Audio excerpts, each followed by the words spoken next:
నమస్కారం V7 city news కు స్వాగతం.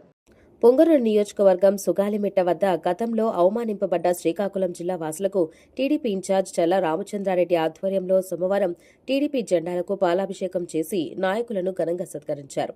ఈ సందర్భంగా ఆయన మీడియాతో మాట్లాడారు.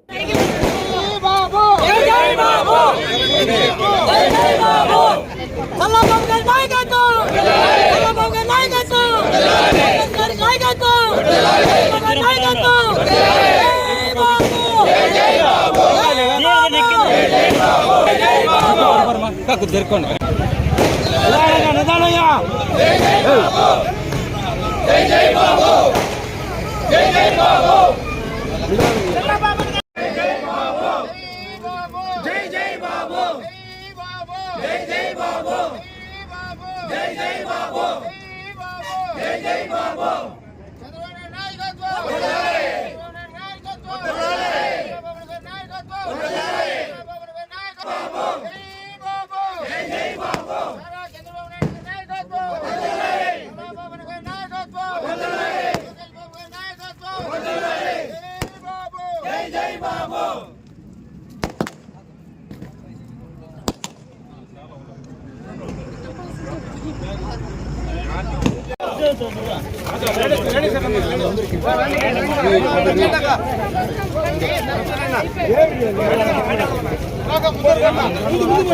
శ్రీకాకుళం నుంచి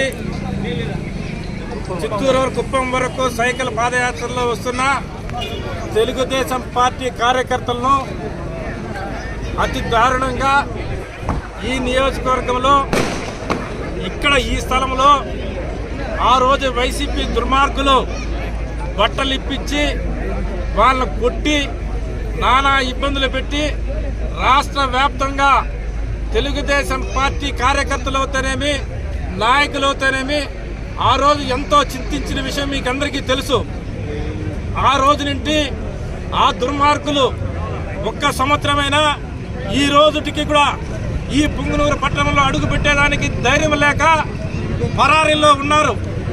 అది అందుకే మేము ఒకే నిర్ణయం తీసుకున్నాం, ఎక్కడైతే మా కార్యకర్తలకు ఆ రోజంతా కష్టపడి ఇక్కడికి వచ్చి చంద్రబాబు నాయుడు ముఖ్యమంత్రి కావాలా, ఈ రాష్ట్రం బాగుపడాలని చెప్పి ఒక ఉద్దేశంతో అంత పెద్ద సైకిల్ యాత్ర కొనసాగించిన మా తమ్ముళ్లకు ఈరోజు ఇక్కడ పిలిచి మేము మన కార్యకర్తలు పుంగనూరు కార్యకర్తలు అందరం కూడా ఎక్కడైతే వాళ్ళకు అవమానం జరిగిందో అక్కడనే వాళ్ళకి న్యాయం జరగాల, వాళ్ళకు ఒక దీక్ష ఇక్కడి నుంచి స్టార్ట్ కావాలా.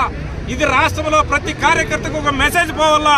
ఎక్కడైనా తెలుగుదేశం కార్యకర్తలు జోలికి వస్తే వాళ్ళకి జరిగే పరిణామాలు ఎట్లుంటాయో చూపించేదానికి ఇది ఒక నాందిగా మేము ఈ పొంగనూరు నియోజకవర్గం నుంచి తెలియజేస్తున్నాము.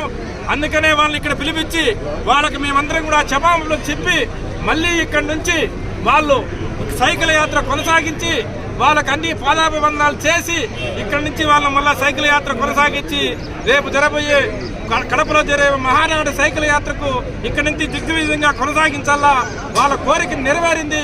ఈ రాష్ట్రానికి వాళ్ళు అనుకున్న ముఖ్యమంత్రి ప్రమాణ స్వీకారం చేశాడు. అందుకే వాళ్ళకు మేమందరం ధన్యవాదాలు చెప్తూ పునఃప్రారంభించాలని చెప్పి వాళ్ళని ప్రాధేయపడి ఇక్కడికి పిలిపించి వాళ్ళకి సన్మానాలు చేసి మళ్ళీ పాదయాత్ర కొనసాగించినందుకు వాళ్ళకందరికీ మేము ధన్యవాదాలు తెలియజేసుకుంటూ ఇదే చెప్తున్నాం, వైఎస్ఆర్ పార్టీకి ఎప్పుడైనా ఎక్కడైనా ఇటువంటి కార్యక్రమాలు చేశారంటే మీకు తగిన మూల్యం చెల్లుతుంది. ఇది గుర్తు పెట్టుకోండి. ఎక్కడైనా మీ కాలం ఎల్లకాలం చెల్లదని చెప్పి తెలియజేసుకుంటూ సెలవు తీసుకుంటాను. జై హింద్, జై చంద్రబాబు నాయుడు. ఆయనతో పాటు ఒక 5 రంచులు వచ్చి సహకరించి అలాగా యాత్ర కొనసాగించారు. చాలా సంతోషంగా ఉందండి. ఈరోజు కూడా ఎక్కడ పాలాభిషేకం చేసి మాకు యాత్ర కొనసాగిస్తామంటారు. చాలా సంతోషం అండి. ఇంతటితో తెలుగనేది భారతదేశంలో ఇలా ఉంటుందనేసి ఈ గుర్తింపు మాకు అది కొండంత ధైర్యం అండి. చాలా సంతోషకరంగా ఉంది. మిగతా ఈ యాత్ర కూడా సద్వినియోగంగా కొనసాగాలని నేను సవినయంగా కోరుకుంటున్నానండి. సెలవు తీసుకుంటాను.